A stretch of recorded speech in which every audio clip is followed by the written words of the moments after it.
Gather the ingredients. Whisk a quarter cup of the lemon juice, olive oil, oregano, and a dash of salt and pepper in a large bowl.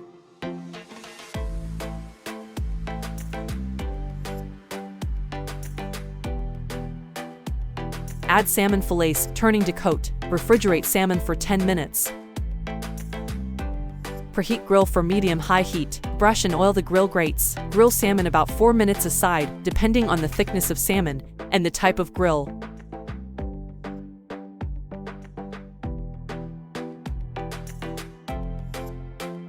Heat the remaining half-cup lemon juice in a small saucepan over medium heat. Simmer 5 to 7 minutes until it becomes more opaque and reduces to a third cup. Remove from heat and add butter and a pinch of salt. When butter is melted, stir in capers. Taste and add more salt if necessary.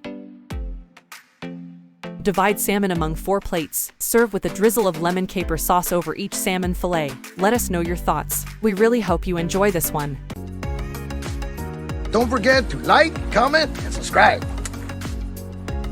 And smash that subscribe button.